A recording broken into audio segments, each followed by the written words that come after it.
Hello everyone, my name is Matthew Maggard. Let me introduce to you my most recent project, adding a mechanic designed by one of my peers into this tile-based game project. The mechanic I'm introducing today is known as remote detonated bombs. This mechanic was originally designed by Johan Chavez and was recreated by me as I've made a little bit of a touch-up with it. Within the sequence of these levels, I will demonstrate to you the interactions between my mechanic and his mechanic, moving into how it progresses and how it plays. There is to notice there are doors as well as these little buttons on the ground. When these blocks are placed on the buttons, the door can open. When a player stands on a button, the door may open, but it'll also close if it's not continually activated. And it can't get past. Moving forward, going on to our second level, we start to look at a new perspective. Not just buttons and doors, but also these blocked up walls with numbers on them. We open this door to get towards these little green balls that are on the ground. These are Johan's interactable bomb pickups. Picking them up and looking towards our set of controls will tell us how to place and detonate them, as well as how many we have. So if I go over here, place a bomb there, and then I place a bomb here, they don't blow up at the same time, but they do have a nifty little animation, as well as a sound tied with them. And a block that's right next to it will be destroyed. We'll go ahead and break this one as well. We could move this box up to this button and open up this door. We'll pick up a couple more bombs and make our way to this other section. These boxes have the number 2 on them, meaning that when there's a bomb placed and detonated, they aren't automatically destroyed, but they are decremented. When you finally decrement it down to the correct amount, being that of 0, the wall will be destroyed, and you can continue forward. We'll go ahead and make our way towards this next section.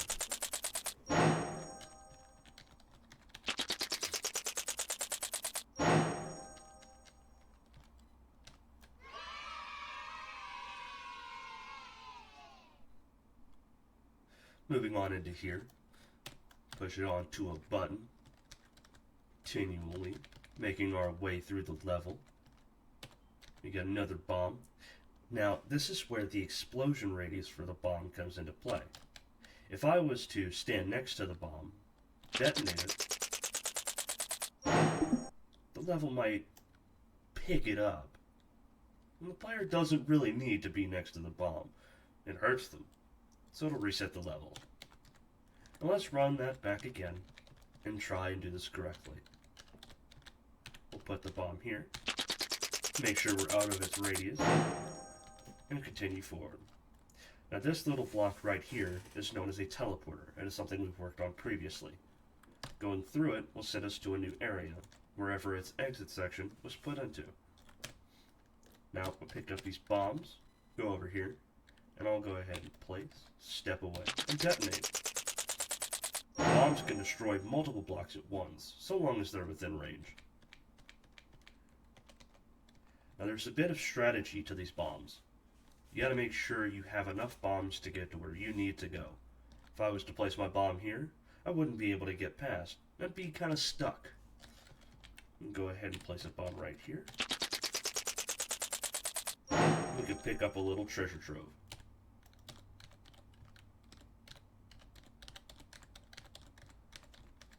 We'll go ahead and get past this little wall.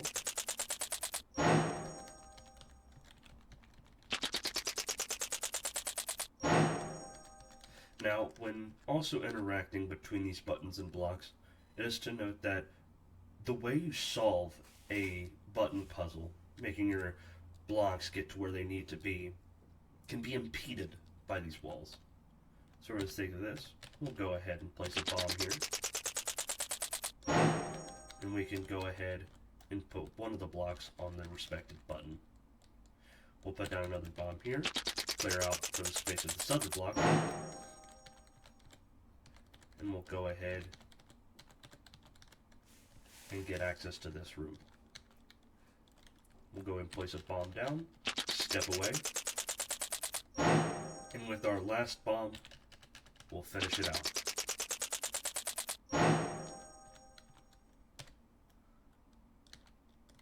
Now to celebrate, there's a bunch of explosions you can do, but for the sake of this, we're just gonna go ahead and finish this out. Winning the third level will take you back to the very beginning. Now, let's talk about some of the intricate details, how it works.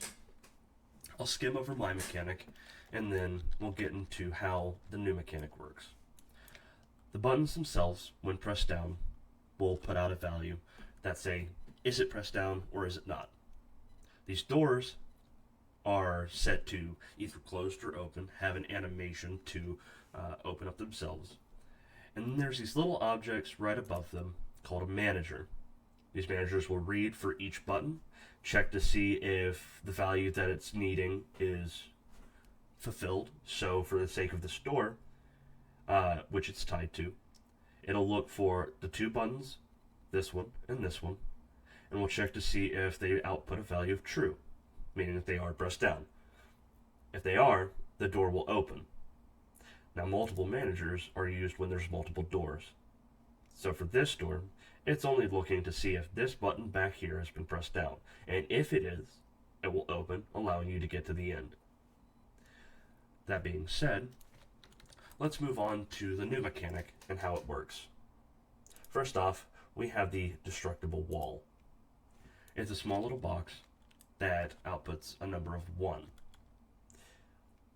As far as how it's destroyed, we'll get to that in just a moment.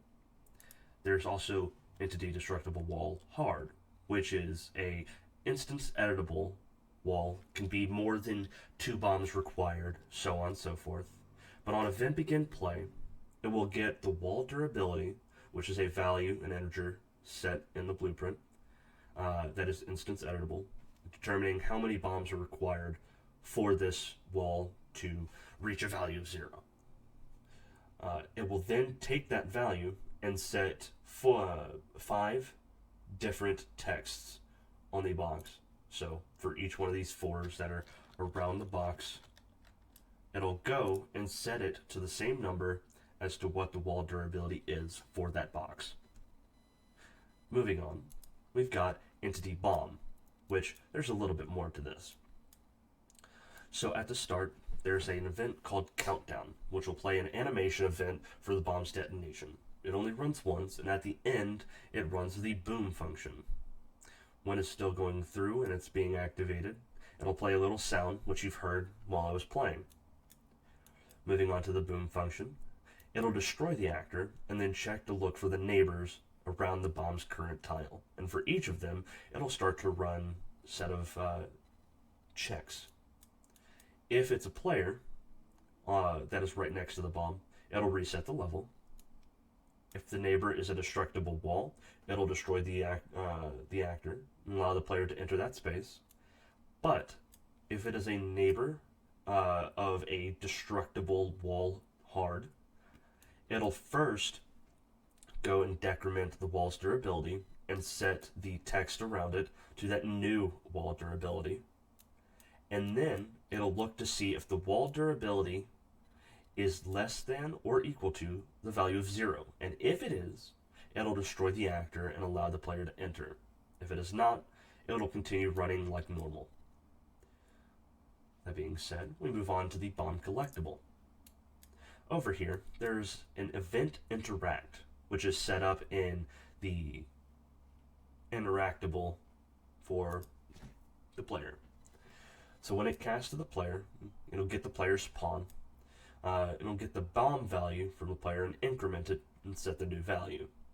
It'll then hide the bomb in the world, and it'll update tile to be just a floor. We'll head on over to bombs collected, which in here, there is a text in the bottom left known as bombs, and then number collected. Number collected in the event graph is placed as a function. This function is tied specifically to number collected. It'll cast an entity player, getting the pawn, and tells how many bombs a player has, getting the value of the bombs variable from entity player. WBP controls is just a set of controls that is tied to the player HUD widget over here. It's just added on, just as bombs collected is as well. Finally, looking at entity player, a couple things have been added on. There are now custom input actions for bomb placement and detonation. Placing a bomb is bound to C, and it'll run the function spawn bomb. There is also the input action detonate bomb, which is bound to F, and is set to run the function detonate. All of these are set up in project settings, as well as looking into spawn bomb. This will check to see if the player has a bomb, and if they do, it'll get the actor's location and have it snapped to the grid that has a size of 100 units. It'll also get the owner of the current tile and current tile, and it'll fill all the information into spawning the bomb in the world. When it finishes, we'll decrement the number of bombs value. Bombs being an integer variable. Detonate, on the other hand, will get the actor of class for entity bomb. We'll check to see is it valid, and if so, we'll run countdown. All this together functions to make the bomb work in animating itself from a specific position, allowing you to place it, allowing it to destroy another wall, and coming together as a working functional mechanic to implement elsewhere. As far as the touch-ups that I've done, the walls were mostly the big thing, making a harder wall, as well as does the player die if they are next to the bomb when it goes off. Thank you very much, and have a wonderful day.